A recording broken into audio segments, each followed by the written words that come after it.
Hello Dream Team, how are you? I hope you have summered well. It feels a long time ago now, but it is a real pleasure to be able to say that The Good, the Bad and the Rugby returns for season 3. A little bit later perhaps than we might have hoped, and that is because of the very sad passing of Queen Elizabeth II. Inevitably, and I'm sure you'll understand the reasons why, we have taken our time to pause and reflect, none more so than the one and only Tins. We do, however, hope that the moment has been duly marked by all of you and certainly by us. We have done a little show, actually, just to sort of reflect and recall some happy memories and some fond moments and personal recollections of a quite remarkable lady. And if you fancy dipping back into that, by all means do. But with that moment now fully celebrated and fully acknowledged, we can pull the covers off season 3 of The Good, the Bad and the Rugby. The show was actually recorded before the very sad passing of Her Majesty the Queen. And with that in mind, it is perhaps a little bit out of date, but then again, you could ask yourself the question, when is The Good, the Bad and the Rugby ever fully up to speed? Hopefully no damage done. It was a lot of fun to record. We have got new cast members to introduce you to throughout the course of Series 3 and a lot of fun that is going to be had over the next year or so. It is great to have you back with us. Enjoy the ride. We'll see you out on the road before too long. But for now, enjoy episode 1 of season 3 of The Good, the Bad and the Rugby.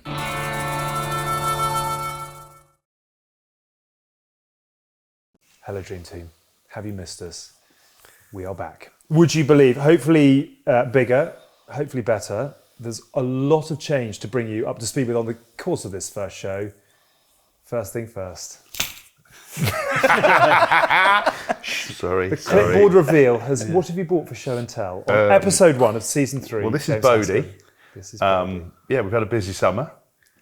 You right? Yeah, she's good. She's the biggest fan. She's fallen asleep at your chat straight off the bat. As soon as she heard Dream Team, she was like that, and I'm gone. I thought she'd just come in and sit quietly and enjoy the show. You must get to sleep quite easy because white noise and babies is obviously quite a big thing. Very true. Yeah. I just play recordings of Tins' heavy breathing. You think she's still in the womb?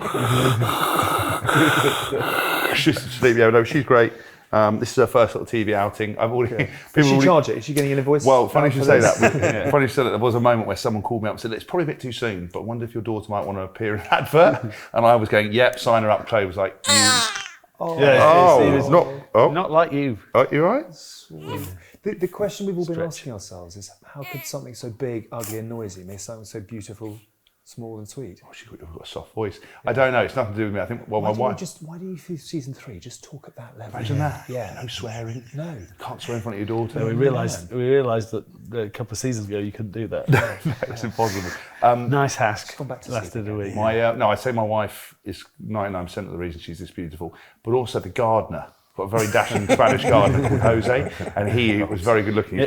He's got dark hair, which she has. Constantly just works in his speedos. Yeah, honestly, the garden's a mess, but Chloe's always happy. I don't understand, and I'm beginning to have a long hard look because I don't think how I made her. Have you ever loved her? Oh, obviously your wife, but yes. have you ever loved Great segue in there. as much? No, I mean when she came out, I cried like a baby. Did you? But the weird thing was because it was an emergency C-section, I was trying to sort of cradle my wife's head, and I sort of said before the kind of operation, I said, I don't want to see anything. Not a big fan of all the blood and guts situation. Right. So they said, do you want to see your baby being born? I thought they'd already taken her out. So they pulled the screen down and I saw a head coming out of her stomach with belly and legs and put on top of her. And I was obviously kind of mesmerised, then burst into tears.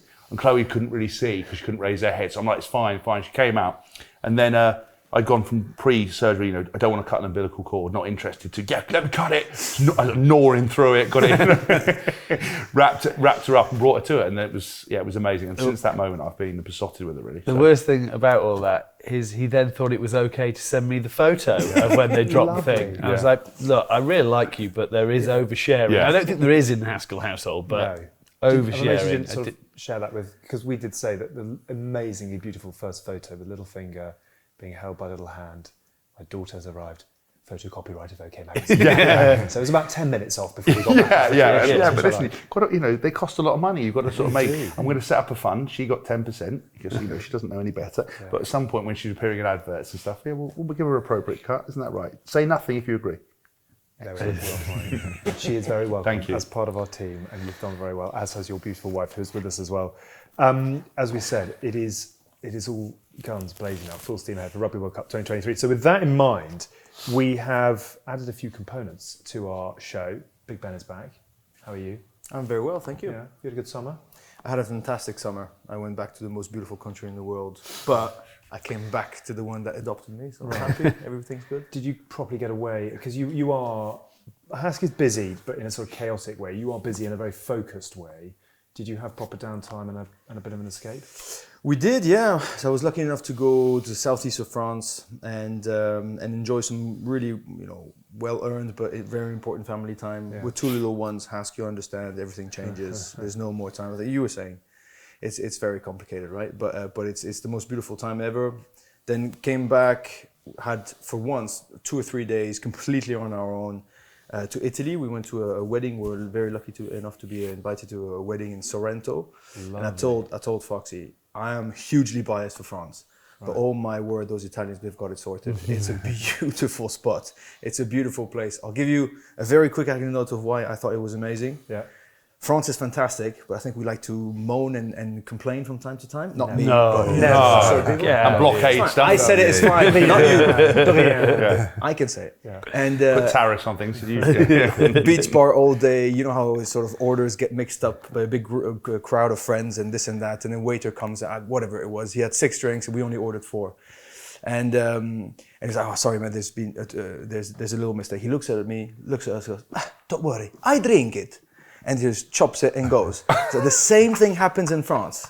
The guy will be kicking up a shitstorm. Why is this happening? You can't do this to me and this and that. And I was like, listen, exactly the difference why. Yeah. Same Mediterranean, sparkling blue, beautiful place, extraordinary people, but service was fantastic. So I had a great time. You look well. Nice to have you back with us. Thank you. Warm welcome to the new kid in school, sitting in the front row with his hair nicely parted and ready to go. Well, yeah. John Fox Davies. To the better centre. To the better centre. We've been looking. I feel like I'm getting phased out. Yeah. We're all on our way out. Yeah, exactly.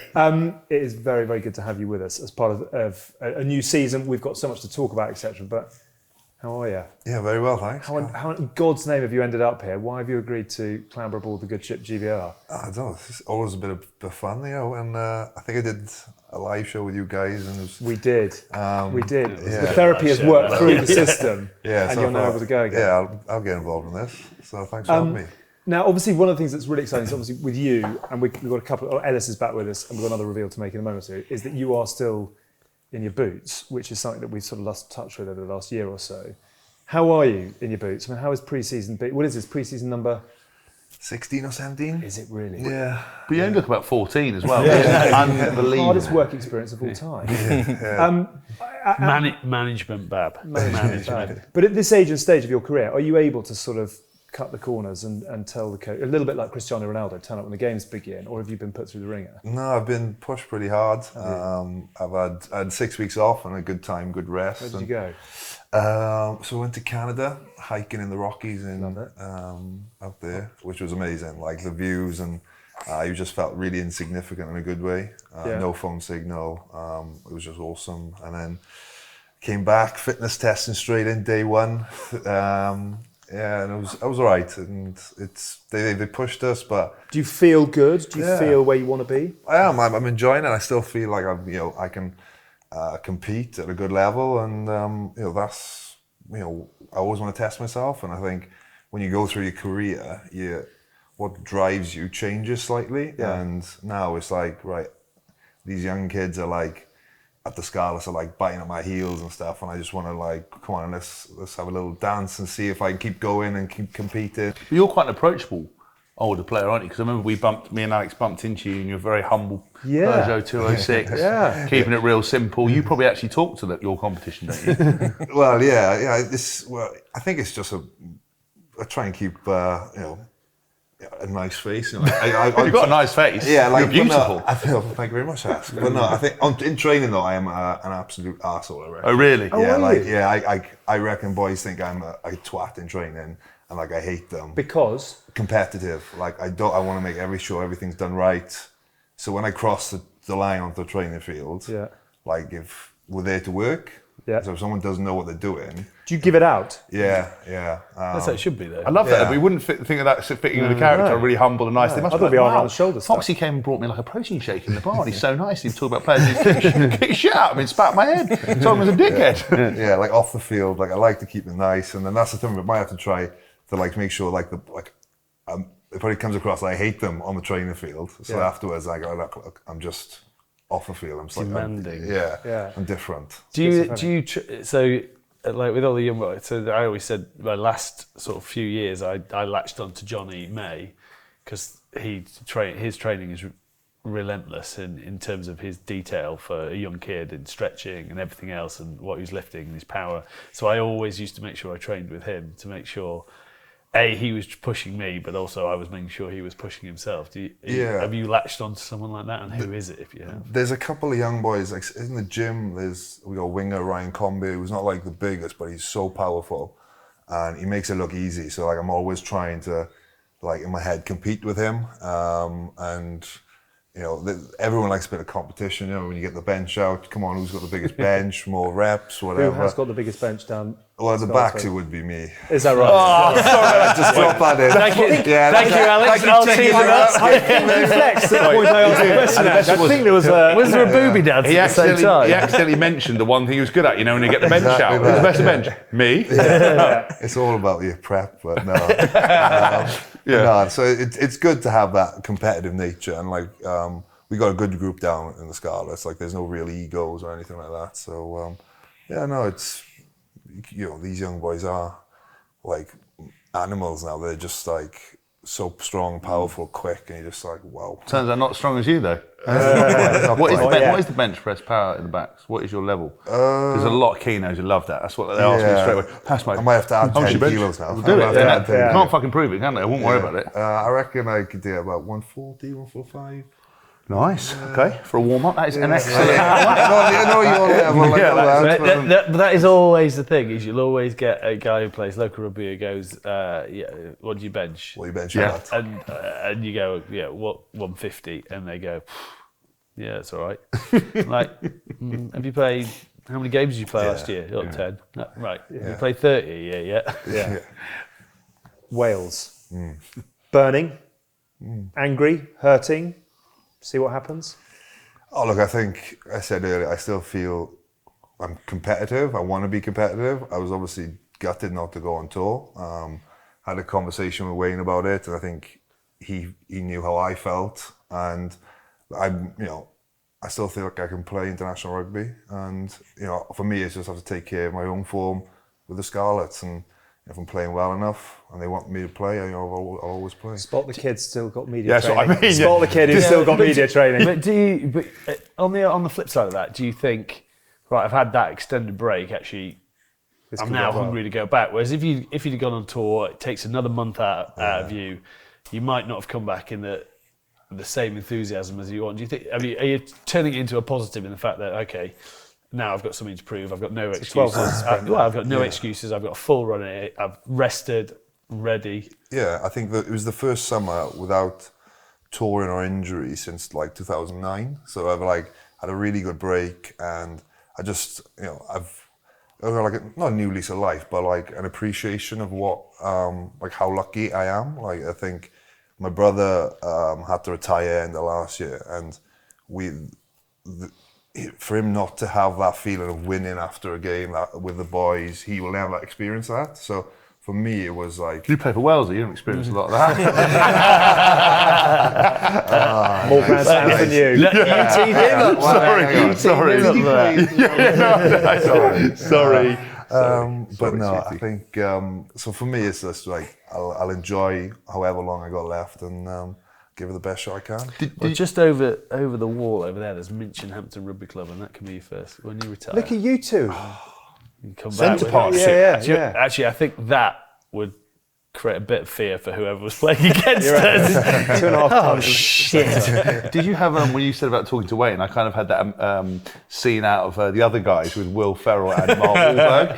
Badicott and Badicott, you like slapping the desk, or were you quite calm, or you were right? Well, there was no change in his decision at that point. So like, So you went really forceful. Thanks very much, bye. Yeah, no, it was just like, look, he gave me the reasons. I was like, look, this is where I'm at, and he said, look, have the summer, get yourself ready for a big year. So like, it wasn't like slamming the door shut, and I appreciated that. And So hopefully I can come knocking. Did you watch any of the rugby while you were in Canada, or did you turn your phone off completely? Oh, I didn't watch. I think there was like finals going on. I didn't. Oh, you just left it. No, it's not like I think because you were like 7 or 8 hours behind. Yeah. Like everything was done. When you say you check your phone and like, all right, just move on. So it was just a nice break to get away. Seeing bears and deer. Yeah, literally driving down the road and like a big grizzly would be beside you, and thankfully you've got a bit of training. Get out, wrestle it. Do you know how bear breaks your necks and eats you alive? No, James, is this a joke? No, I discovered it because I was like, I love bears. I was like, they're amazing. And then you read about how they kill their prey. They hit the prey, break their neck, and they eat you alive. So if you ever get caught by a bear, you're paralysed, and they eat you alive, and there's nothing you can do about it. I mean, it's like it gives them a whole new level of like, wow. They are quite awful creatures. How did Jackie Moon survive? Well, I don't know. I'm going to wrestle a bear. It's very good to have you on board. Obviously, we hope sincerely that you do make it back to. I'm not sure that joining us is going to do much for your international rugby career. This is obviously 5. I was going to say that we've now got the Magnificent 7. I'm going to leave myself out of this. So we've got obviously you 4. We've obviously got Ellis back, who has sent us a little message ahead of the new season. Boys, really looking forward to getting into it, chewing the fat with you. I've been a bit vacant at the moment, down at the new club, settling back in home. But come then soon, we can chew the fat, have a coffee, get Payno and Schemers, Jim and Noel. Haskell, we could have a play date or something. Now you got a babby. Really cute babby too, can't be yours. Have to get that checked. Right, boys, well, speak to you soon and lots of love. Fantastic to have the Rhino Bambino back for season 3. We've also got the man who he sort of flirted with us for quite a long time, Jack, and we've now finally let him into the inner sanctum. So, a warm welcome to Jack Knoll as well. Hey guys, can't wait to get stuck in to the good, the bad, the rugby for this season. The average age is a little bit too high. We obviously know Tins is old, but now he's old. And Haskell is definitely running out of stories. So hopefully we can bring a bit more chat as well.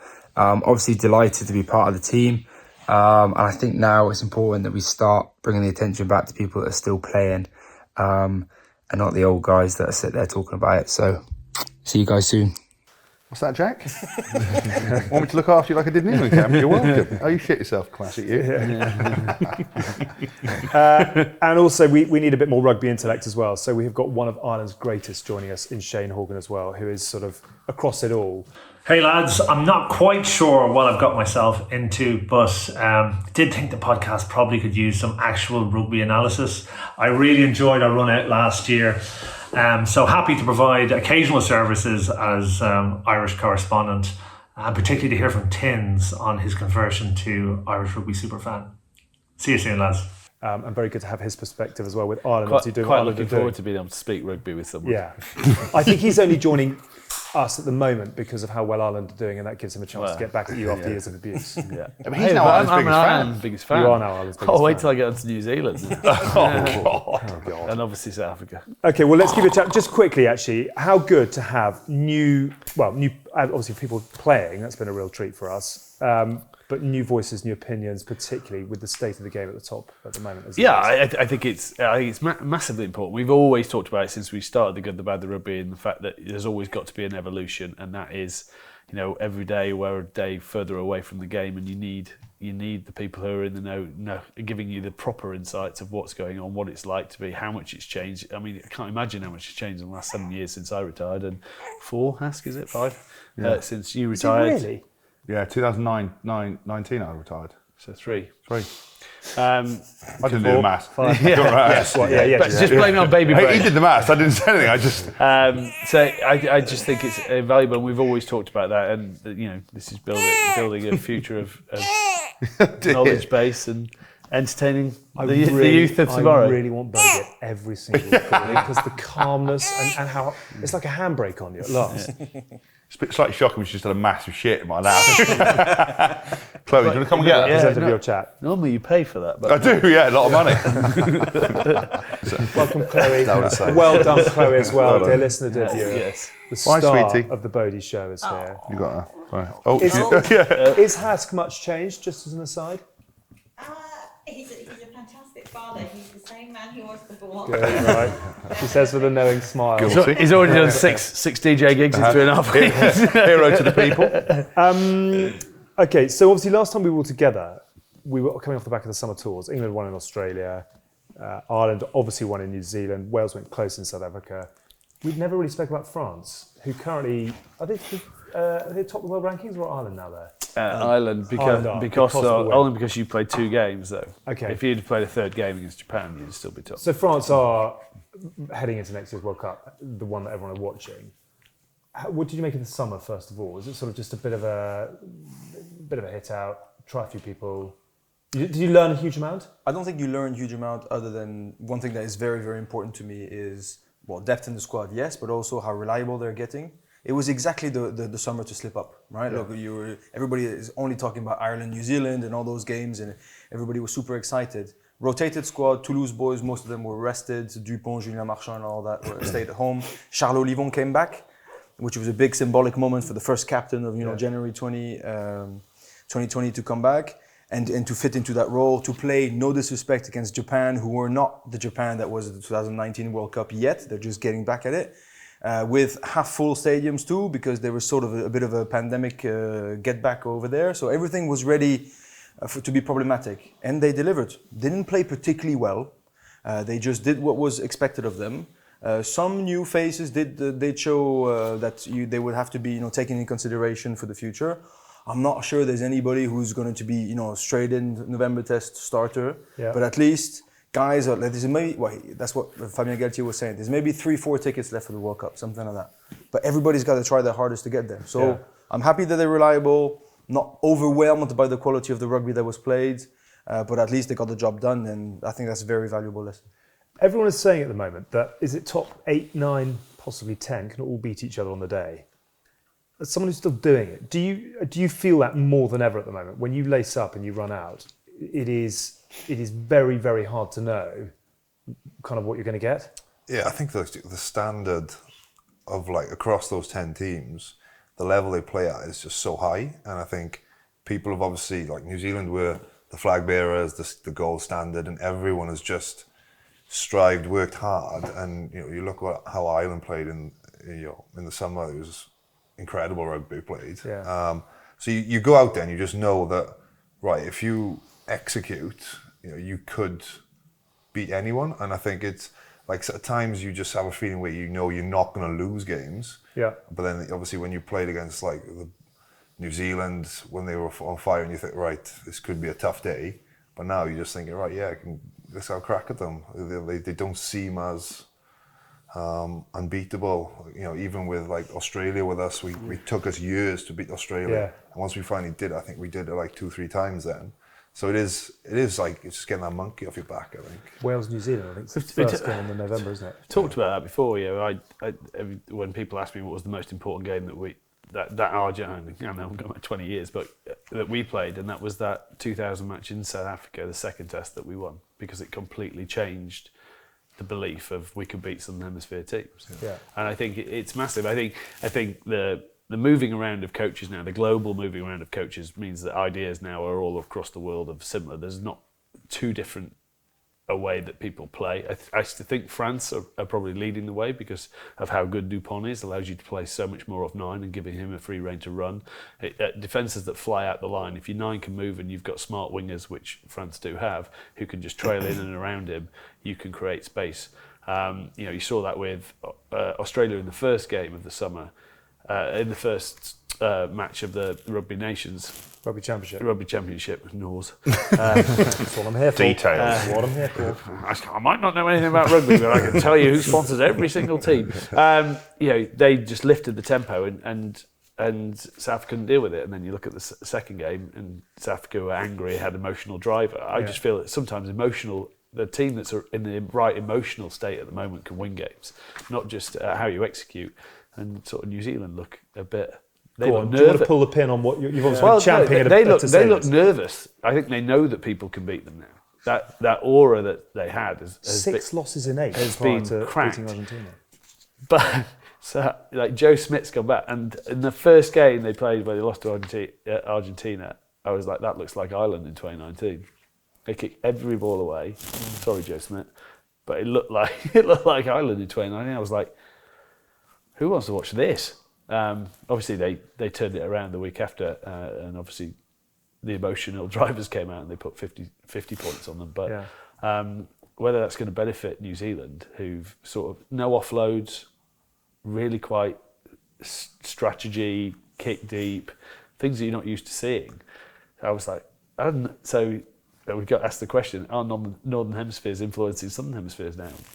Who knows? I don't agree, because I think France play fast, high tempo rugby. Yeah. Ireland don't hang about when they want to. Ireland don't hang about, and then you look at the moment, South Africa, static, box kick. Every try pretty much comes from a box kick. Yeah. And then you've got New Zealand doing something similar. But you said about the team who wanted the most on the day can win it. Like Argentina were particularly poor in discipline. They were outstandingly in the first penalized in the first 20 minutes. It was ridiculous. But you look at the faces of New Zealand blokes. They put 50 on Argentina. They all look miserable. Yeah. Sam Cane looks like he's got the weight of the world on his shoulders. I think he does. But you say how bad it is to tour in New Zealand for a touring because you know what you're getting from the local man in the street. I think it's probably turned around and actually the team are getting at the moment. They're wearing that. They're getting hammered. Like if you watch every now and then they'll pop up dedicated like the old rugby club. They've got one in New Zealand. Yeah. They're all just talking about John Kerwin, those boys, because they've all been there and they're not used to it. They all nearly ended up having a brawl with the Kiwiwani. But I think he's the only one who's been like really positive. After they lost to Ireland, he basically said that you've got no balls, you've got no guts. Yeah. But that's a lot of those old boys are so vocal in New Zealand. Because that's one thing about when you remember New Zealand. We've talked about it before, and why I admire someone like Ardie Severe so much is because he's sort of broken that mould and does stuff outside rugby. But remember, when you're in a fishbowl, there's only so many jobs for post players. They're all so good because they've had such a good career, but they're all knifing each other now. The only one I saw that didn't, it was always remaining positive, is Mills Mullaney. All the rest of them sort of, talk about no heart, no this, no that. But you also got to understand their culture. There hasn't been an All Black who's lost that many games, so certainly not they've never experienced it. I think as well, what's interesting about the state of rugby at the moment is how many directors of rugby are under pressure. Yeah, I think this is what Eddie was saying. Yes, and that for me was interesting. So when we focused on Eddie Jones over here, because I think probably the British media is probably more acidic than everyone else, and because Eddie really doesn't play the game over here, he's getting hammered. But actually, Rennie was under pressure. Yeah. South African guys under pressure. Ian Foster's under pressure. I think Michael Cheika's probably got a bit of leeway. Yeah. Andy Farrell's the one sitting in the driver's seat. Pivac was under pressure. Yeah. Eddie was under massive pressure going into Australia. Townsend's been under pressure. All of them are under pressure now because I think that's the way. Whereas before you were able to play, because of the advent of social media, because of constant digestible rugby content, because it doesn't go away. Remember you used to play a game on the weekend and it would fade out. Now it's every day is a dissection, every day is a clip, every day is being repeated. If you don't perform, you're gone. The only one at the moment I think is having probably a cigar is Andy Farrell, and Fabian Gelter. And Fabian Gelter. He's probably even further. He's probably only him and Sean Edwards. Sean Edwards having a warm ale, and Galtier's having a Gauloise in like an ivory cigarette holder.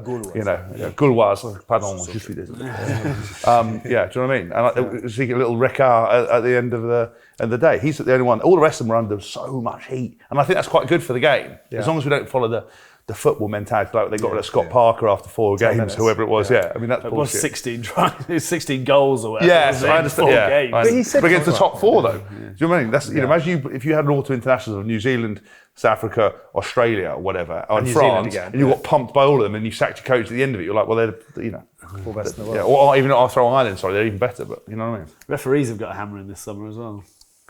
Do you think? Yeah. Well, Cheika was really big after Argentina won in New Zealand for the first time in their history. He said the referee, who's the Georgian guy, had done really well. Of course he has. It's funny that. Rocket science. But they haven't all. No, but if I went through that game, New Zealand got harshly done by in decisions, I would say, and then obviously South Africa would say they got with the Nick White and then so here's the question. And when you're playing, what percentage of the decisions that are made in a game do you think I'd have seen that differently? Genuinely. Silence for you. It's difficult because you are seeing it through like one-eyed. Yeah. So you're always thinking you're hard done by. But I think refs are getting better. But like, for me, it's the ones that you can approach. So like, there's Who's been the best ref at the moment? Silence says it all. Yeah, I'm trying to think. Just trying to remember who the referee Wayne? is. Yeah, I know. Well, Wayne Barnes is always very good. Like, he's approachable. Yeah. And like, I think when you go, like as a captain, when you go to a ref, you think, look, I think you need to look at this, and they just like send you away. That's when you're like, come on. Like, that's when you want to have like, because I'm not going to try and pull the wool over your eyes. I'm actually thinking there was foul play or an offence, like further back in play. Yeah. But some of them just don't want to know, and it's, you know, it's hard because they have to be accountable as well. Like if we play bad, we don't play the following week. Yeah. And if referees, I feel, need to have more accountability. If a referee does a bad job, they still have a game the next week. Yeah. They still get to ref an international, and it's having that, like I said, accountability. Yeah, it's tough though, because the guy in the middle often wears the brunt of the two guys on the side who go, because they can call a lot into his ear and he has to trust them. Yeah. It's also the TMO. I mean, it's consistency of play as well. But I don't think everyone thinks, it's consistency. It's not that easy to do consistency and things like that. Did you see how French clubs sorted it? How? No. They're just recruiting inside coaching staffs, all the refs of France. There's no more refs to ref the game. We're brilliant, you know. When the refs cause a problem, just sign them up in clubs. And now the obviously I'm joking, but the boss of the Poit's gone in, hasn't Poit has gone to Toulon. I saw that. Yeah. Ruiz is already in Montpellier, and they won obviously the championship last year. And there's another two that have been signed in. They don't know what to do. There's a real problem because they basically got the carpet pulled out under them. They haven't predicted that, and so they've got nobody to ref. I mean, I'd say one of the interesting things for me is that rugby's obviously in a real period of transition. You know, like it's a lot of exciting stuff, and I've never been negative Nancy, but so much of what's going on now is because of the concussion, all the other different bits and pieces, and rule changes, and the state of the game.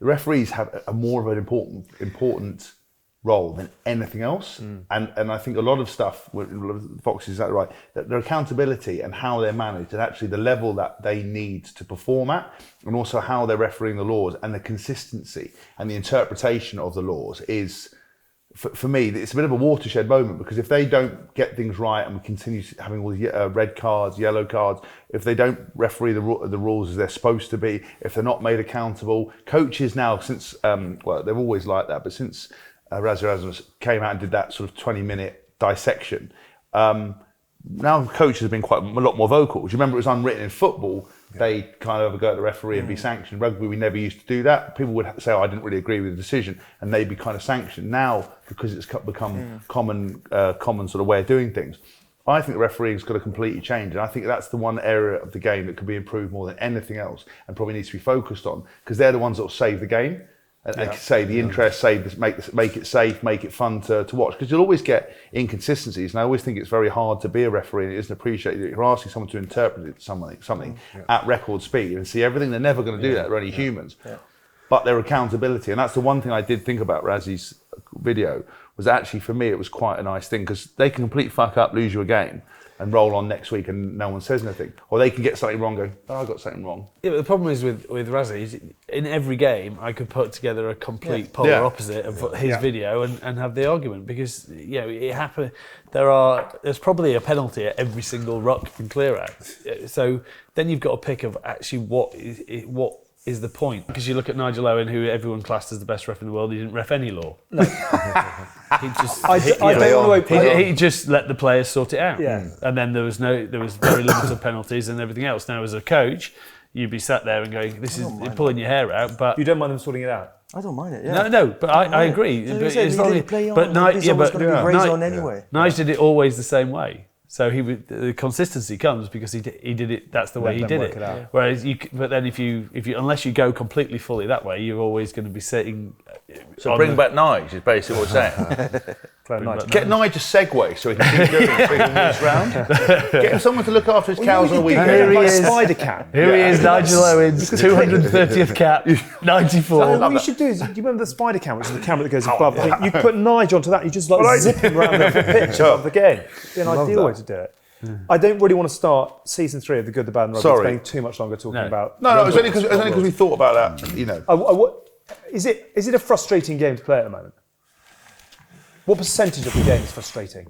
What percent of the game is absolutely what you want it to be? I think it's just the emphasis on everyone wants to win, but then is it then you're trading off playing rugby? Certain teams, kicking game is a massive part of the game now, and you're just sometimes you feel you're just chasing kicks. Tell us. There's. beep, beep, beep, beep.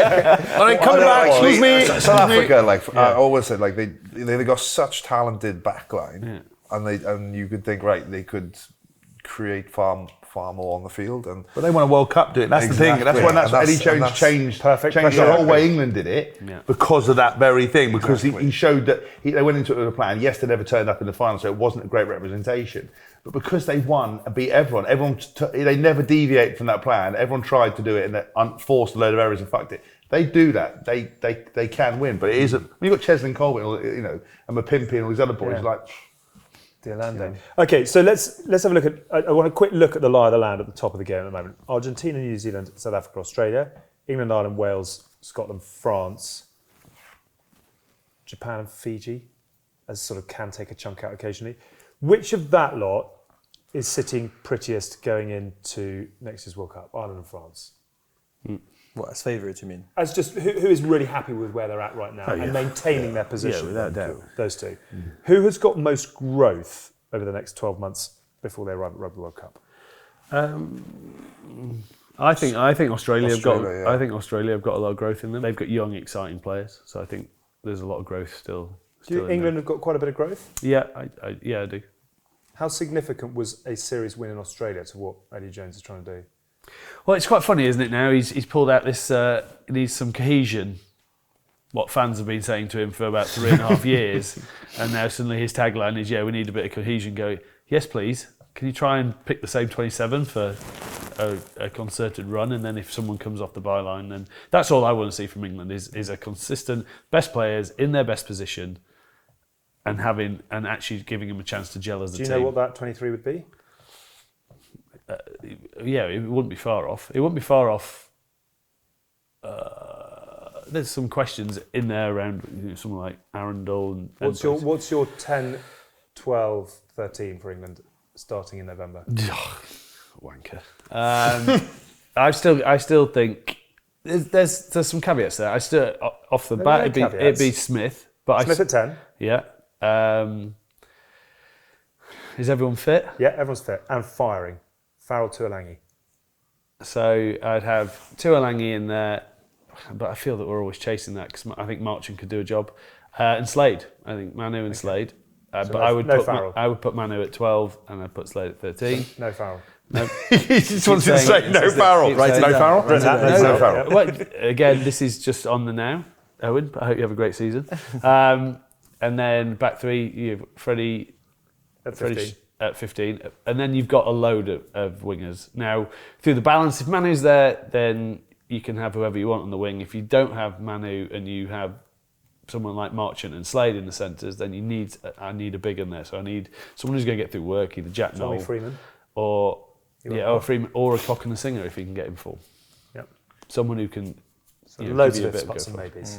But just going round. Even just if cohesion. Just can't consistent selection. It's what we're looking for. Stick to 45 players. But that's also that is also the problem he's created. Is you're talking about other ones. If you want me to go Smith, Tuolangi, Slade, Noel, May, Freeman, Cock and a Singer. It is quite good on the wing. We've got Choice and then Stewart at the fullback. So I say you can pick whoever you want on the wing. Watson coming back. Watson. Yeah, Watson. Yeah, if Watson's back at his form, if Watson's coming back, he is in my team if he can get back to playing how he did, how he was playing, because he is incredible. Okay, so Australia and England with perhaps most room for growth. Argentina. Last week is a you would have great said shout. you would have said a lot of growth. This week is a bit more complicated to after getting pumped. Yeah. But Czech has only been there just a couple of months or whatever. Still beating New Zealand. New Zealand is a hell of a step up because they were nowhere to be seen. Australia. 6 months ago they were nowhere to be seen. They were I particularly. remember Czech was The involved biggest. with, sorry. Oh, go on. Oh, Czech was involved in Argentina as a guest coach when they beat New Zealand. Yeah. Yes, he in, was. in Argentina. That big moment where they had that lockdown, they hadn't met up. All the romantic story Yeah. about them training over Zoom and doing line hats Yeah. over Zoom. Yeah. I don't know how that would work, but sounded great. They threw the ball. They threw the ball 100%. Yeah, exactly. Nailed it. Nailed it. The biggest thing. Nailed it. The biggest thing for Nailed it. Hit every single one. Was it Nailed straight? But it seems a mastermind in there. But I think there's some other people. I think Wales got a bit of growth. Yeah, I think they would have taken a lot of confidence from the tour, and it was like a big month, like getting the win out in South Africa. They should have won the series. Well, they should have won the first game. Yeah, they should have had it wrapped up in the first two, and you could learn from that and grow. And Do Wales as a team? Do you want to have everyone talking about you, or do you quite like being under the radar? And it always seems like Wales issue their best response when it's an emotional one. That's not always the case, but often 30 points to 3 is the indicative Wales at their very best. I think Wales like being like underdogs, written off. Right, we'll show you. Yeah. And like if we're talked up, it's like it's uncomfortable for us. It's a Celtic thing, isn't it? Because all of them do. Yeah. Why is that? Because I can remember your lot made a real concerted effort to go to get over the hurdle of being arrogant English and to say actually we're going to be the team we want to be and win off the back of it. Is that still a huge opportunity for Wales to get to a point where it's like we have to be better than having to be a sort of an emotional response or an underdog? Yeah, because you shouldn't rely on emotion. Like I know we said earlier, like some of the best performances come when they have a great emotion level in their performance. But I think if you can turn up and like treat it like, right, today I am executing, performing, and when the emotion comes of the crowd or whatnot, that's going to be an extra 10%. But you shouldn't rely on that for a big part of your the way you play. So I think if you can consistently, I think when you get into a rhythm and like get wins, it becomes a habit then. Yeah. And when you lose a couple and you win, that's when you get that spikes in emotion. So it's probably when you get more consistent with your results, you probably end up getting used to it then. Because I think you just with 2003 going into the World Cup, you won the Six Nations, you won the autumn before, and we're winning. We're getting used to it. Well, we were going into it, 17 out of 16 out of 17. Yeah. But it's all right. It's ironic with New Zealand France as well. in Last cast drop Marseille. goal.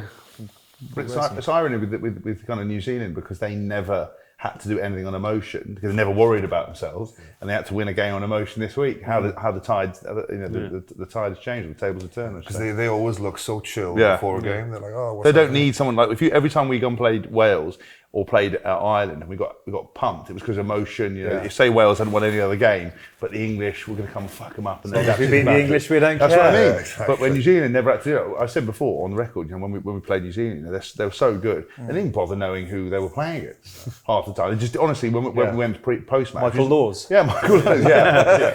He's a great player, though. Yeah, Great, he is, he's a hell of a player. I don't want to make it even more lengthy, but there's one team that you didn't even list is Samoa. For the symbolic, all the new rules, a lot of them I completely disagree with. But one fantastic new rule is that new eligibility thing where they can go back. We play with Fritz Lee, who's a phenomenal rugby player, who only was capped for the New Zealand Sevens once in his career, about 11 years ago or something. Never played an international game, firstly capped for Samoa at age 33. It's just a cool story, and they smashed it. Number 8. Number 8. He's a player, you. So you didn't bother. Yeah, great. Yeah. No, who was the guy? Who was that unbelievable player that used to? Florian Fritz. Sorry, that was it. Florian Sorry, Fritz, different one, that's the centre, Yeah. He was amazing. You're close, though. You're close. Has not bring Come here for all the rest of Some things don't change. The reason I know nothing. Has tips of the week are coming up. They are Do not long gamble on shots. them, yeah. 1,000,000 to 1 shots. Pop your pounds on. Okay, so some other Japan feature. I mean, obviously, it is a better tournament. Sorry to interrupt you. Then. That's all right, you come right to me. I will. It hasn't really helped Tonga, has it? They had all those superstars. They couldn't win a yeah, raffle. they didn't. That was a bit disappointing. They had everybody. games. So going back to the original ones that we were looking at, that leaves New Zealand, South Africa, and Scotland as the teams who have got concerns. Well, I still think I don't think Scotland have concerns. I think Scotland. Their inconsistency is their concern. We know that they could beat anyone on their day. They have the players to do it. They have the skill sets to do it. They're still lacking a little bit depth, but they could quite easily ruin someone's World Cup on that side of the draw. I mean, that side of the draw is hell. Ireland and South Africa. That's their main concern is the pool draw. Yeah. I mean, that's what's really good for the likes of Wales, England, and Australia is you don't have to play one of the top 4 in the world until a semi-final. Yeah. And there'll only be 2 of them left. Yes.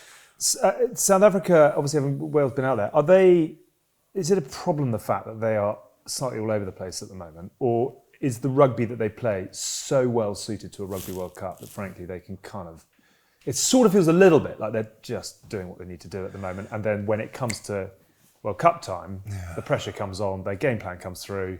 I've never seen a team stick to a game plan as well as they do. And it's credit to them. That's how they won the World Cup, and then they relied on moments of brilliance with some of the stars they have. And I think if they could get a bit of mix of a bit of playing a bit more, they could beat anyone. They're so strong. Their pack is unbelievable. And why are they not better than they are? Because they don't try to play rugby. They stick at what they do, and to give the wingers credit, I would never have said at the start of Pimpy's career he was going to be the chasing high ball specialist, take them and score tries. And obviously they got that new player that came on. Which I've forgotten his name. I don't do details. Yeah, the new player. To be fair to them, they are the world champs too. So they got the That's what I mean. Everybody's trying to kill them an extra amount of. But even before they were world champions, you would see that they would be setting up at a rolling maul. Villiers would be calling for the ball. They'd look, no, and box kick it. That's why they're not as good, because they can see it's on, unless you then give the ball to someone like a mercurial talent like Ches and Colby, who then beat 7 people and make it himself.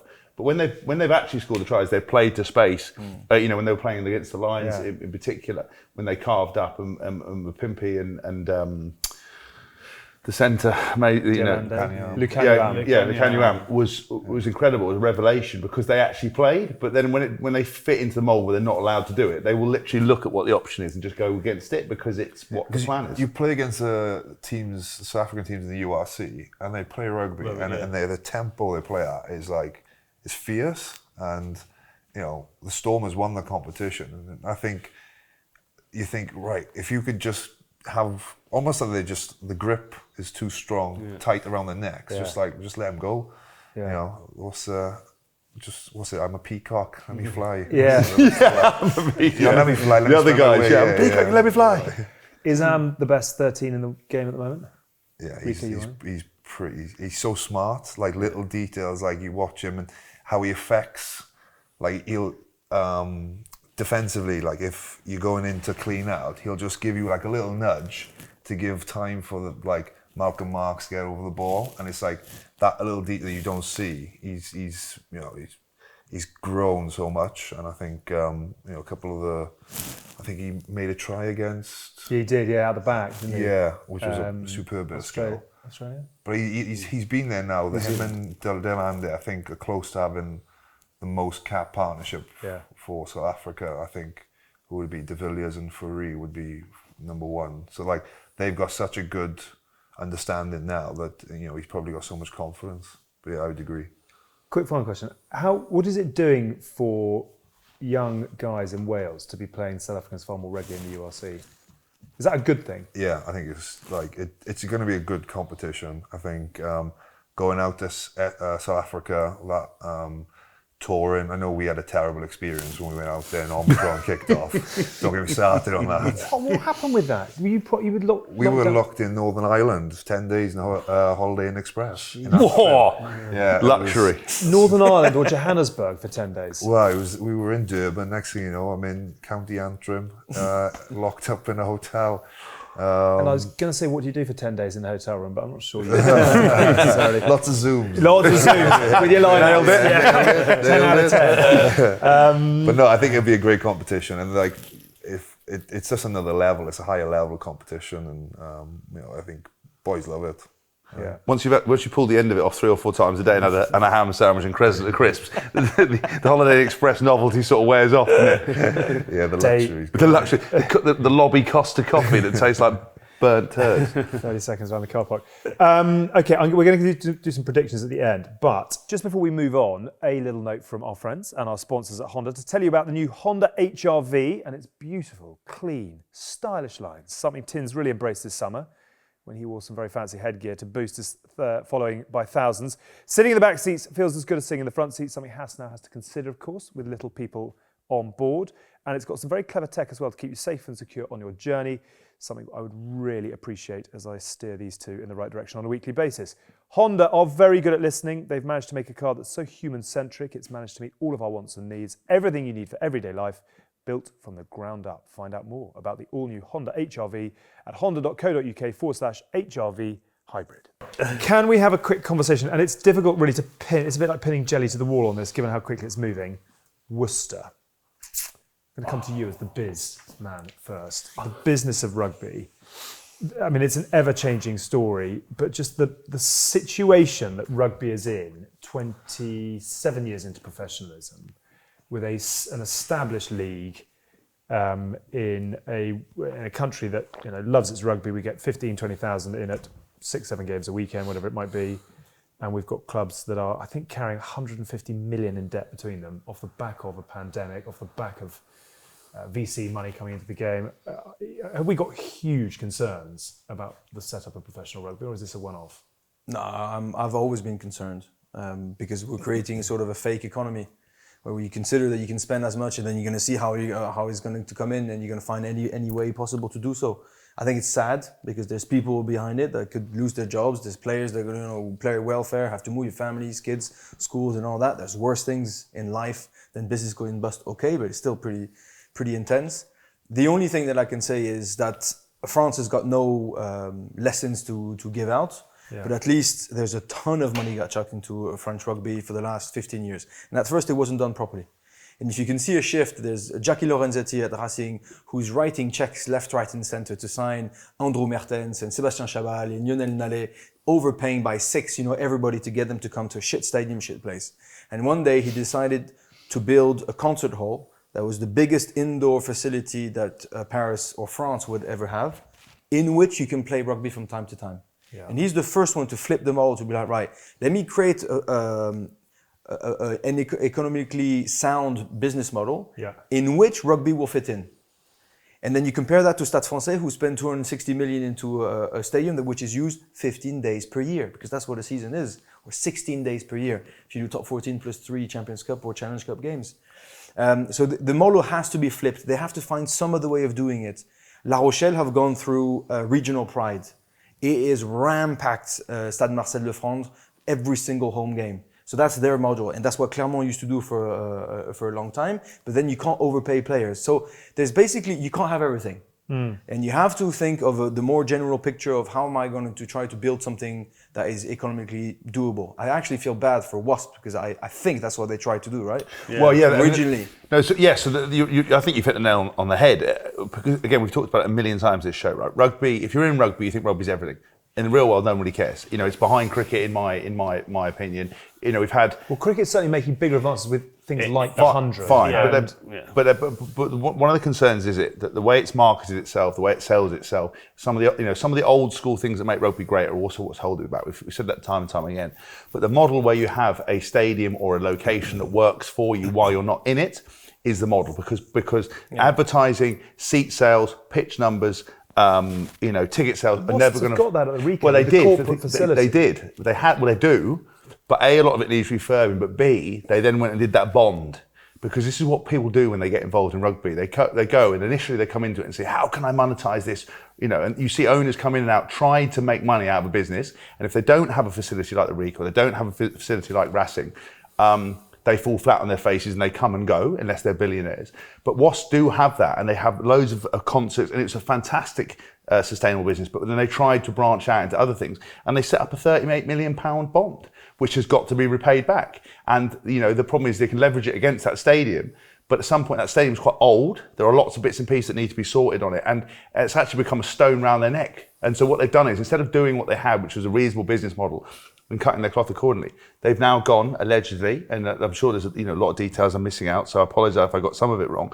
But essentially, that's what's happened. And until rugby has other elements to it and is able to realise that it has to piggyback off other things, has to diversify, we are going to be in a lot of bother. And I think Worcester, potentially Wasps, and a few other clubs are going to head that way, because you cannot be losing between 5 and 10 million quid every single year when there is no way the numbers in the stadiums will ever pay the salaries. That's why it's so funny when we left the recall, fans get really upset at Twickenham and they say, we pay your wages. You don't fucking pay nothing. You don't pay, it doesn't touch the sides what you think you're paying. Maybe, Twickenham crowds make a difference, but it's the sponsorship. It's the constant thing. When you TV money. When you come into England camp, right, for the first day, the first 2 days are spent fulfilling sponsorship needs. 4 lads off here, 5 lads off here, group shot here, photograph. Now it's all content because of social media. You fulfill all of that every time you're in camp. That keeps the lights electric on. Obviously, the revenue generated from the stadium helps. Remember, it costs £1 million to put a game on at Twickenham, or roughly around that. They're making 10 a game. No, they do, and that's an extreme as a thing. But he wouldn't fund everything else that's going. Well, that ahead. also has to fund the Twickenham community. Stadium would be one of those most profitable in terms of. It would be, but it doesn't cover everything. It doesn't cover everything. That's the thing. But with Wasps, I think Wasps have fallen into a big hole in the fact that because they moved, they lost a lot of fans who didn't. You're moving from London, Wickham, and then you're moving up. But they moved from Sudbury. But rugby's quite tribal, so people stay in the same area, and then they feel jilted if they have to travel. Only got 5,000 and then you lose the people football team that was in there, and then the people who were then might have given it a go if the football was there. They're like, hang on, this rugby team's come and stole our stadium by coming and buying it. They moved to Northampton or whatever it was where they were. So then. But something I was reading earlier is it's sort of then left them in an abyss where no one in the area wants to come in because they've lost the football team that was there, and then this team's sort of just been seen to come in. No of the loyal fans from Wickham are now making the journey because they feel like they've been screwed over. So I think the Wasps have got stuck in that. But it's a bit of a misnomer with the fact that at Adams Park, right, we had 5,000, 4,000 maximum on a good day to come and watch us play, and for 20p out of every pound at the stadium, I think even slightly less, we would take. That was it. So it wasn't sustainable. So all the ticket money didn't pay for any of the revenue for the players' salaries. The deal was awful that it made with Wycombe Wanderers. So it was the most pointless deal. Whenever we went to play, because in that period of time when we won stuff, we'd fill out Twickenham, 80,000 people, Wasp flags everywhere. They would take over.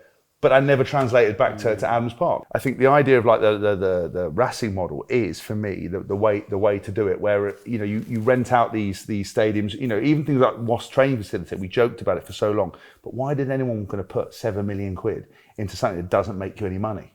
That's the problem. All these guys want facilities. All these guys want this amazing stuff, but a squad, it doesn't make you any money, really. It's how you can leverage it, and I think we've got a long way to go to make that happen. What's it like in Wales at the moment? Because you've obviously had raining. You're going from 4 to 3. Yeah, there's a lot of rumours. It's just heavily reliant on the union, and like the union's biggest asset is obviously the stadium, so they use that as best they can with the concerts. I think that's where they get the revenue then to drip out to the regions. But I think there's a massive argument between the regions at the moment. They're saying there's a £6 million shortfall of funding, where the regions think they were getting X, and then the union like, no, they're getting this. X minus 6 million. Yeah. It's always been an issue in Wales. Is like you never really feel that the regions and the union actually are on the same page, going in the same direction, where they always just going at each other, and you just get used to it, and you just like. Do you have any interest in it, or do you just let it wash away, and when the boots go in the cupboard, I'm going to go and do something totally different? I don't know. It's just frustrating because like during the pandemic, I was involved in like every player in Wales took 25% pay cut for that like a 15-month period, and I was involved in those negotiations, and it was just painful to go through. Like you kind of knew you were going to take a cut, but it was just the way the regions were like almost pulling on your heartstrings, I guess your home club and whatnot. So like when you're of value, they'll use you and abuse you when they exactly that. And when you're not good enough, you're dead to them almost. Like, and you see that with certain players how they've been treated. Like when they're firing and all guns, home region, you don't leave the boys, and then when you're not required, they sorry, it's nothing. It's a business, and it's hard. So you almost try and not get involved as much as you can. Some boys like get involved and enjoy that side. Ellis, didn't he? Ellis in Ireland tried to get involved. Got set Players up. Epoch. Yeah, but the Players Epoch, no one replied to any of the emails, did they? That was the thing. He got 150 or something. No, but how many players in the Premiership was there? Well, that's what he said. He was disappointed that the thing with professional sport. He said is that said it before is that if you are worried about it, because you're always focused on the job and getting selected, you just let all this other stuff slide over you until it actually affects you. It's the same thing with supporting the restart, supporting the RPA. You never need it or never care about it until you actually need it. And it's too late. Yeah, exactly. You asked who's going to sort it out. Ken Owens. Yeah, I didn't want to drop it. Chairman Ken. Yeah, he'll be chairman, president, board member, rep, all in one. Different blazer badge for each Yeah, department. exactly. He'll just have a reversible blazer. He sits on the board of the Scarlets. So we have a player on the board. So Ken will be in board meetings. So we do actually, the region have been good. They've allowed a player on. So Ken sits in, and anything that needs to be addressed, he's aware of. So I think it's quite good that. He's got his knee pads on. And he's sorted. But yeah, he was, for me, like when I took over from captain from him, he was like, do you want to go on the board? I was like, do you want to stay on the board? Yeah, I actually quite enjoy it. I was like, yeah, you carry on. And, that's what Ken enjoys. And I think he probably will move into something more official later after rugby, where I don't really want to get involved. No. Come a bit more fun on this side of things. And the problem is you still get the chairmans of all the unions are 80 years old, 65, so who have worked. Is this a play for power? Because they've worked 20 years because they've wanted that job. That's fine. Then separate it out that they become chairmans of the amateur. They thought social media was hanging around the newspaper. And get someone in who's going to drive the sport, because again we talked about it in lockdown with the missed opportunities to sort of reshape the whole game. The women's game is trying to follow our game. Why? Well, go and create your own. Don't fall into the traps that we've fallen into. Go and fight. You've got 20. We're 27 years into professional. You've got 27 things to look at that have gone wrong. Make sure it doesn't go wrong for the women's game. England are obviously in an unbelievable position in terms of where they sit at the moment with the professional game. You can build it on a really good footing. The girls are amazing on TikTok and everything else. The whole tall poppy syndrome that Haskell brings out isn't a problem. And it's actually lauded. It's lauded with TikTok and everything else. The lads need to get better at that if they're going to become stars. Whatever the guy from Rock Nation said, he was saying you need to have stars. So if you're not going to go out there and do stupid ad campaigns, Brian Habana, public call out. You're not going to get known. You're not going to get that sort of level where you sit above the game and might bring people into the game. I think there's so many things. We talked about it when we went to Aberdare and the quality of the rugby that was played through there from the 16s upwards. And you're like, well, where are these players going? If you then went from 4 to 3, that gives you less of a scope for these players to actually showcase their skill. Where actually you want more opportunity. To be able to do that, and that's, I don't quite think, you look at Ireland, who've got the model really, I think they've got it really nailed down. Whereas I don't think Wales have done that. I think the key to the Ireland setup is the All-Ireland League, which is unbelievably competitive, colourful, vibrant, top quality, which feeds up into the provinces, which feeds up. In Wales, there's a massive disconnect, not only sort of between the regions and the union, but also between the tier below and the regions. Yeah, so I think the Premiership, is it called Premiership? I think it's called the Premiership. There's a problem. Yeah.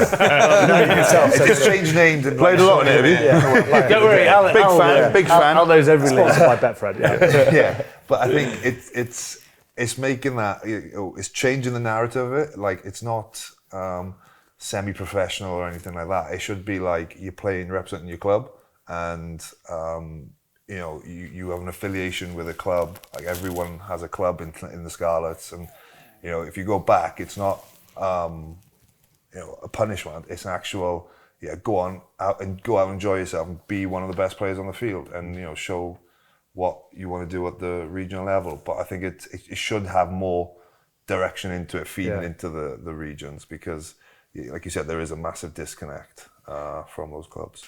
I read a brilliant line, actually, it was with reference to the Worcester story, which was, how do you make a small fortune? You take a big one and buy a rugby club, which sort of tells you all you need to know. I was looking back, these names all mean something to you, the likes of Andrew Brownsword, Ashley Levett, Brian Kennedy, Walkinshaw, obviously, you'd have known well, Barwell, Ray and Craig. So the first four came and then went from rugby. Professional rugby has been built on the deep pockets of people who love the sport. They don't seem to be galloping over the hill anytime soon. And why would you, given what we're all going through at the moment? But as someone who's got the business head that you have, do you think almost it needs to kind of go back down? We're sort of seeing salaries drop, we're seeing clubs, numbers in competitions reduce before it then goes back up again? Or do you see a CVC saying, right, we've put in this, we're going to double down, and we're going to sort of hope for no more pandemics, and therefore let's go again? Listen, I'm very hopeful that. So I agree with Tins. I think we missed a shot. Yeah. There was a moment where everything was on standstill. It was the moment, to go from clear the whiteboard and go again, and that would have been finally what Haskell saying. It's not about less games. It's about just having your best players to play against the best player every single time. Not having mix and match and this time no he can't because he's here. To create value, you need your best players to be facing everybody. And the opportunity was there. The reality is that France has always been relying, I'm only talking about France because I don't want to go where I don't belong, but the reality is that money has always been injected, but then it didn't prevent any billionaires to rock up and to actually still invest in rugby. So the heart will always be there. It's always about, you want to buy yourself a title of being president, and you want to come into a change room and experience those things that will be that are life-changing. So the heart still needs to be there. Rugby needs to stick to the fact that it's different, but we need to create value. And to do so, everything has to be thought through again. I really agree with saying, please, girls, do not follow those footsteps. Change the rules if need be. Because I think if you would ask all the current players, could you change a couple of things? They would. Would you take a 10% pay cut for 6 more weeks holiday? I think a lot of guys would take it. Would you, adapt? So the top level needs to create. Would you? He's already gone down 25%. Paying for free. That's like a 35%. I just thought him tense up. The only future 150 bench that one is creating new competitions that finally see the best of the best play each other. Okay, and whatever needs to be done, just one alignment, unions and leagues, just figure it out. There can only be one. Yeah. Basically, there's not enough space for everyone. But then the lower level rugby, I am actually a believer of how you say that, multi-activity sort of contracts. Yeah. I think it was incredibly healthy when rugby you still get paid for it, don't get me wrong, but still have a normal job from time to time. You still have a ton of time on your hands to study, to work, to do it. And I think it would make it incredibly healthy. Yeah. So invest in that second division or lower tiers and make it professional. So guys get 50% of rugby, 50% of life of a normal job. And then if, those guys are the ones that we should invest in. And I think we've just created such a gap between the lower tiers trying to be professional as quick as they can, stick in that hybrid zone. That's the best bloody zone you could possibly be at. Even in terms of overall well-being. But for the top of the top, there can't be 2 spots. So narrow down the top level players and accept that if you're under, you're just in a different bracket, and then you take for rugby for what it is. So, but that clear difference between the two is where nobody's agreeing on. Because all the presidents are, no, I want to be with the big dogs. Well, there's not a space. And the league, I want to be the boss. And even in between countries. They disagree, so it's particularly complicated. I think as well, like what you said about having something outside of rugby to fall back on, because 100%. You're encouraged not just to concentrate fully on rugby when you come in. What do you do outside? What do you do to get away, or have you not got the time? Well, count your cash, don't you? That's a full-time operation. Racehorses. I would love to have another not trade or Benji's into finance and but you're not encouraged to do that. It's like rugby's your thing. You're going to be a professional rugby player. You've got to be here. all right, school is second. Like when I was in the, younger, they wanted me to go to a college, basically because that was where the best rugby team was. But I was like, no, I'll stay in school. And I was useless in school. But it was, for me, it was, I don't want to like put myself in a box. And I think that's what they're trying to do with young boys. Like they make sure like you have to be in the gym. Or what if I got a class or I've got like an apprenticeship or something that I want to do. No, you have to be there, and they should be more adaptable to like let like players grow outside of rugby, because it's not the be all and end all, because you're a long time retired. Yeah, but maths is important, but biceps are more important too. Right, last one, because then we'll finish with some predictions. Just because we started obviously with Worcester, and a huge sort of sympathy to everyone involved. I think Steve Diamond's done an amazing job from what we've been reading. You've got to consider as well, it's not just the men's team, because if it may well affect the women. Darlington Moden Park in the Alliance Premier 15s are having a rough time of it as well. You went through something quite similar with Wasps, didn't you? It wasn't quite lights out, last one, please, to sweep the changing room, but you definitely had some pretty wobbly financial times. Oh, just your memories of that as somebody who is trying to perform at their best as a professional athlete, while being surrounded in the uncertainty, just the chaos and shambles of a situation like that. Yeah, you say about the lights on at times. Darling filled up the bus. Yeah, there wasn't. Darling paid to fill the bus up, and the generator consistently ran out of oil. So at 7:30 winter mornings, we were training in the dark, genuinely in the gym, and the ice machines would melt because the generator would go off, and they hadn't paid the bills, and they were going to come and take it away. And I didn't get paid any of my image rights stuff for over a year. There was loads of stuff like that. Where there's not enough medical tape. They hadn't ordered the bus. Just loads of mad stuff, and suppliers weren't being paid. And the level of humour in days like that. Oh well, for someone like me, you've written 3 books about it. This is what it produces. Yeah. Please, let's get this professional. Yeah, but that's manna from heaven, because I had to have this explanation with Chloe the other day. So we're living with in-laws at the moment. I love going around having a sappuccino, like moaning, but it's only moaning about things as long as you get on with it. So we would never use it as an excuse. But as I said before, when we used to train at Acton, and we used to train on something called the Fox shit minefield, where if training would finish when you got tackled into Fox shit. Because obviously Fox shit can blind you. I remember tackling a guy called Matt Everard, who's I think was the forwards coach. He's now blind. Now represents Specsavers. He's got a small white cane. No, I tackled him, and he'd be like, "Fucking hell, you shit yourself." I'm like, no, Fox shit have to go in. And that's how your training would finish. It wouldn't end. It was just when everyone was covered in turd. Level rugby in England. And I said before, we talk about dual purpose. The old Broad Street Clubhouse was dual purpose. They used to have a few traveller weddings, which, as you know, can go off. For travelling funerals, would go off even more. You'd come in, place would be smashed, vomit everywhere, whole place would trashed. You come into the change room, someone crapped in the ice bath. Genuine. I remember one game day, because the dual purpose, they let the kids go in there. I came to get my boots out, and there were kids in there. This bloke came rushing out, goes, "I can't be in there, we can't be in there." I went, "Mate, I've got to fucking play a game. I've got to get boots." "No, you can't be in there with kids." I went, "Well, I'm not Jimmy Savile, let me in." And he said, "No, you can't, Kate, you've got to have an adult with you in case you expose yourself." I was like, "Mate, I do a lot of things, but I'm not exposing myself to a group of children." And just this whole kind of melange of crapola that was going on. But you would never let it define you. But it is very worrying, because when it becomes down to, are you actually going to get paid? Are they going to keep lights on? What's going to happen next? It's very frightening. And I think what wasn't talked about at the end of last season, when they reduced the salary cap, was I think there was over 100 players out of jobs last season. Lots of guys floating around, who had originally you would get a place in the squad, maybe bin juice, maybe not, but they had other opportunity. That's the rug's been pulled out from underneath you, and suddenly, we were talking, Ben and I were talking about off screen, how nice it to have a fixed salary. If you're a bit like Dick Van Dyke from Mary Poppins, one day you're a street sweeper, next day you're a one-man band, next minute you're a street painter, which I sort of do, jack of all trades, master of none. That consistency of money, you've got outgoings, you've got dependents, you've got everything else. And then for them to suddenly go, "Oh, you know what? We're not going to be able to pay that anymore," is emotionally horrific. You could have a new family, you could have whatever it is, but then the other clubs can't pick you up because they haven't got the salary cap, unless you're a superstar. Very sad state of affairs, actually. We've spent quite a lot of time talking about laws and refs.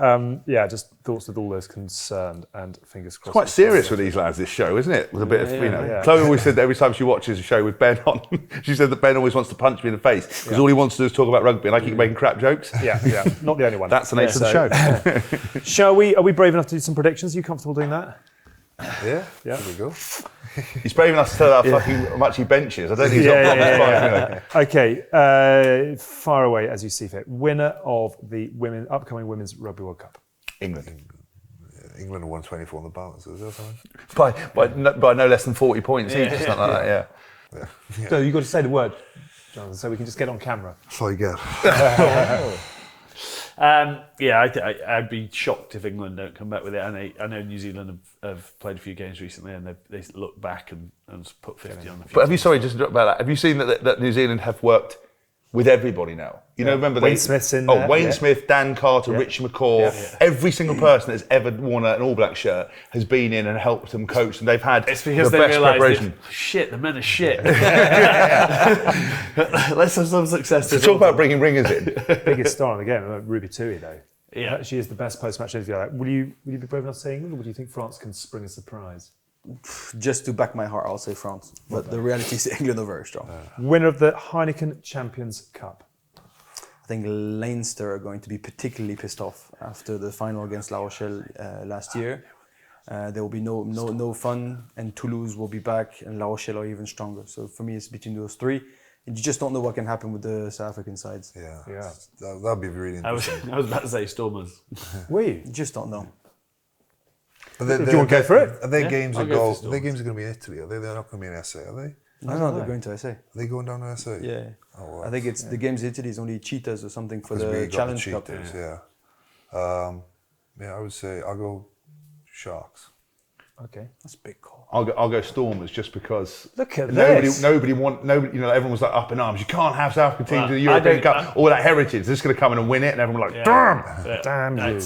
That was like what we thought Sarries were going to do. Come back and just go, we're back. I don't really want them in it, but I think one of those will win it. Stormers, Be interesting. A new dimension to it. Yeah. Winner of the URC. Scarlets. Scarlet. You're very welcome. He's just got the jersey underneath. Leinster. Even though I picked a South African team to win the You go Leinster for the URC. I mean, yeah, you should be. Yeah, they got very close last year. Yeah, it'd be difficult for it not to be them. Yeah, I'll go with Leinster too. Winner of the Prem.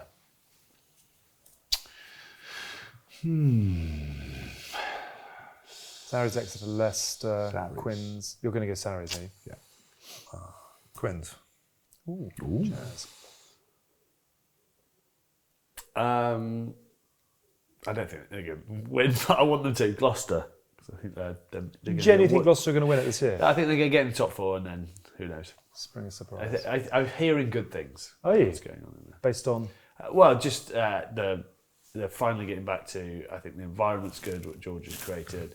Obviously, getting Zach Mercer in, even though it's not for this year, for next year, is an intent. So hopefully it transfers onto the pitch. They've got a big motive to play for this year as well. Yeah. In Ed. Yeah, exactly. Emotional drivers. I think Saracens will be really hard to handle. Leicester have just lost to a few guys. Bristol Bears, Genji, you don't know. You can bring that power over there. But I'll back Saracens. Premier 15s? Saracens. Yeah, Sarries. I'm going to go Gloucester Hartbury. I'm an ambassador for them at the moment. So, and I think what does that involve? Basically pimping me out to get more money in. Right. Yeah. Could you do a bit of that for us? By any chance? I feel I do. I just think I think they're always close. They play some. They've got some quality players. They've got the James Haskell equivalent in Mo Hunt, obviously queen of the good, the scars, the rugby. Yeah. So I just hope they do really well, and it'll change from the Sarries Quins usual. You know, Mo Hunt's now the DJs as well. She literally is much more talented.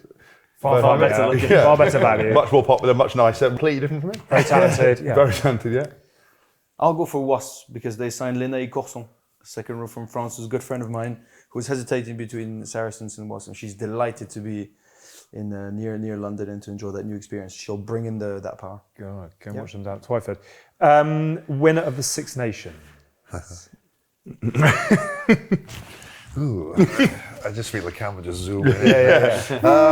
This will be front page of the Western Mail tomorrow. No, Wales Online. Everything you said, Wales Online. You know, you come in, you joining the show. I'll have a weekly meant they'll have to article. do even less work than the usual. We should just transcribe it and send it over to them. That's what I mean. But they do. It doesn't even matter. Here you are. Let's enjoy yourselves.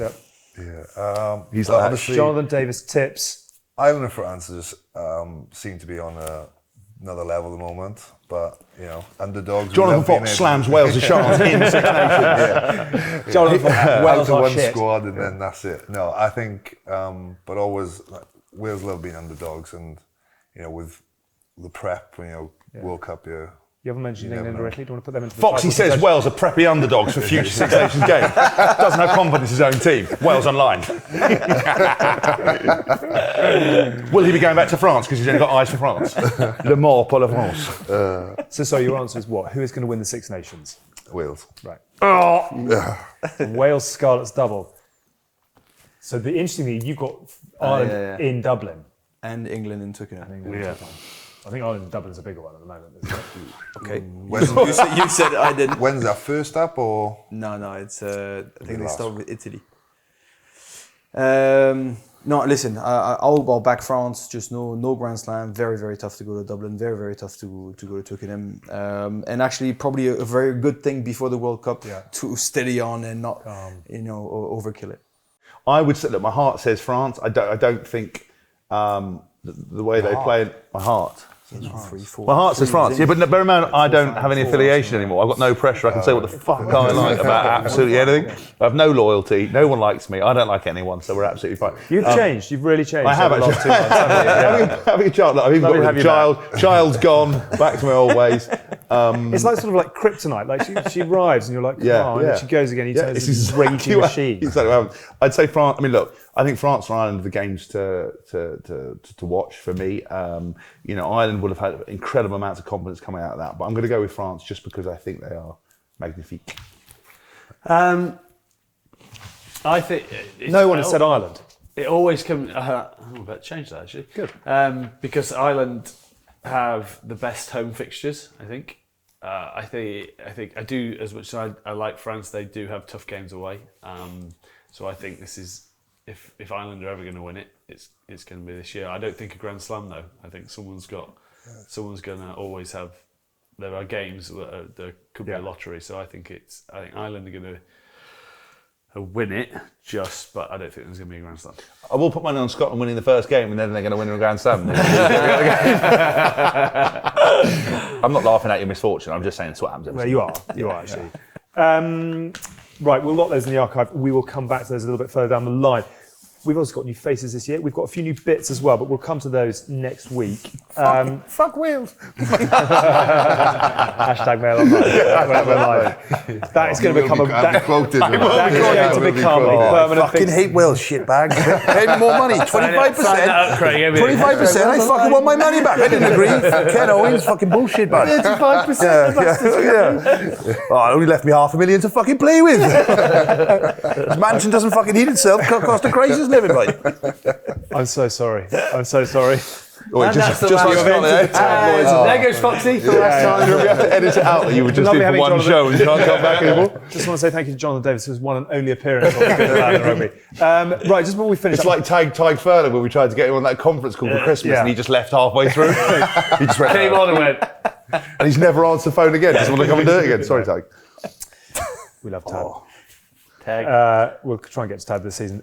We'd love to hear the people that you want us to get on the show actually this year as well. Leave a couple of suggestions. We'll go interviewing throughout the course of the next few months. That is it. It's nice, isn't it? It's been a good break. It's nice to just get this back out of the garage and go again. Always a pleasure. He always looks like he can't understand how he ever got involved in this. Yeah. You know, he's always like, I He's like, I'm a high-powered businessman. I'm an executive. When the fuck am I dealing with these idiots? I don't need this. I earn too much money. This is fucking crap. You've done that. You've gone throughout the course of the show. You're powering back up again. As soon as the baby you're taking on. Exactly. It's taking a little while. That's like his kryptonite. Yeah. Take away, it was that. I forgot as well. I realised all teammates reunited. Yeah. I didn't even put that together. Yeah. I love it when a plan comes together.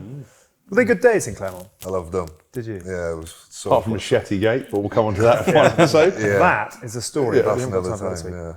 Very nice to have you with us. Thanks for Good having luck. me. Go forth and conquer. for it. Go do what you do best. We'll speak to Jack and we'll speak to Ellis and we'll speak to Shane again very soon.